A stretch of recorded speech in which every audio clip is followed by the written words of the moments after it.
You followed the rules, got the job, yet as you hit middle age, you feel a crushing psychological emptiness. You think modern society failed you, but evolutionary psychology points to your DNA. For 99% of human history, hitting 40 meant your role as a reproducer was over. Your brain is chemically programmed to trigger an existential crisis, forcing you to adopt a new tribal role. You aren't broken. You're just completely ignoring your biology. Right now, millions of people in their 40s and 50s are sitting in therapists' offices.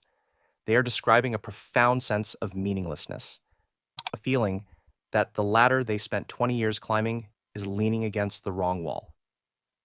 Society calls this a midlife crisis. We blame it on capitalism. We blame it on the 40-hour work week. We blame it on a modern culture that worships youth. But biology tells a completely different story.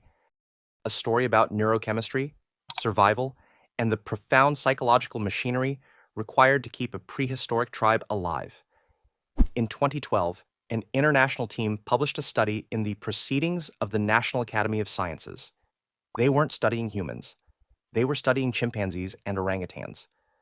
Researchers evaluated the well-being of over 500 apes, and they found something that completely shattered our understanding of human unhappiness.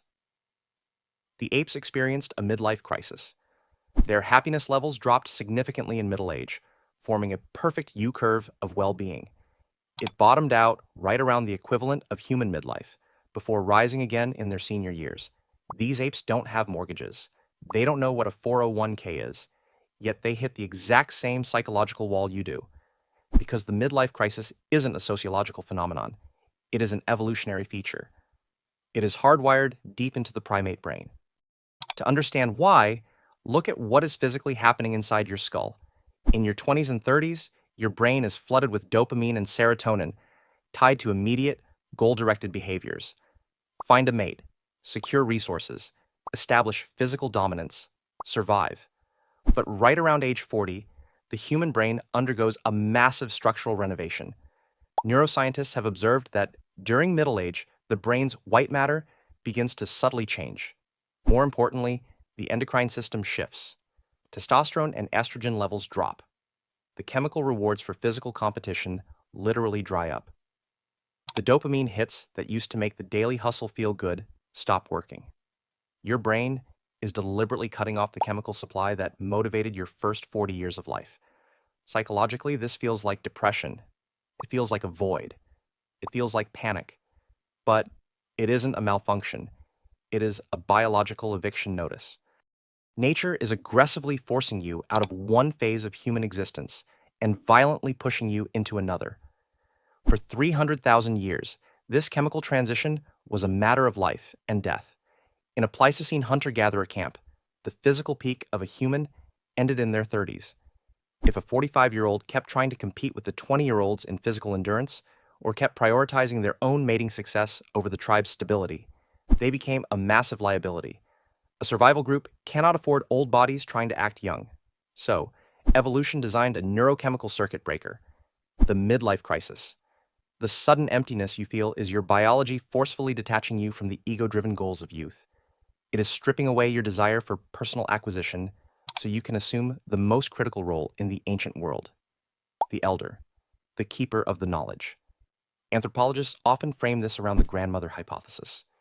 Humans are one of the only species on Earth that live decades past their reproductive prime. From an evolutionary standpoint, that makes no sense. Why keep a body alive, consuming precious calories, if it can no longer reproduce? Because for ancient humans, survival wasn't just about passing on genes. It was about preserving information. When your brain triggered that midlife anxiety 50,000 years ago, it was prompting you to stop looking outward at yourself and start looking inward at the tribe. You stopped being the primary hunter, and you became the strategist.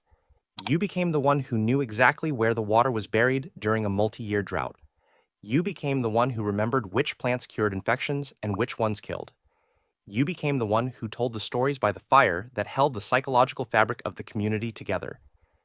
You traded physical reproduction for cultural transmission. This wasn't a demotion. This was an ascension. In indigenous societies that still live close to the Pleistocene lifestyle, middle age is not feared. It is revered. The transition is marked by an increase in social power, not an embarrassing clinging to youth. The psychological pain of the midlife crisis is quite literally the birth pangs of this new identity. It hurts because your ego is dying, and it is supposed to die. But look at what we do today. We live in a culture that has completely abandoned this transition. We don't have elders, we just have older workers. We don't value cultural transmission, we value endless economic productivity. So when the biological alarm clock rings at age 45, telling you it is time to pivot, there is nowhere for you to go. The tribe is gone. The campfire is gone. The role of the elder has been completely erased. You are left with the crushing neurochemical anxiety of the transition, but you are denied the destination. So, you try to cure a 300,000-year-old biological graduation by buying a sports car. You desperately try to trick your brain into thinking you are still 25. And it never works, because you cannot outpurchase millions of years of evolution. The emptiness you feel is not a sign that your life has gone wrong. It is a sign that your biology is working perfectly. You are feeling the exact same ancient pull that saved your species during the Ice Age. The urge to stop acquiring and start giving back. The urge to stop fighting and start teaching. You are carrying the neurochemistry of a tribal elder inside a society that only knows how to be young. The next time you sit in your car, staring blankly at the steering wheel, wondering why all the rules you followed left you feeling completely empty, remember what your brain is actually asking you to do, and understand for the first time that the crisis is the exact thing trying to save you.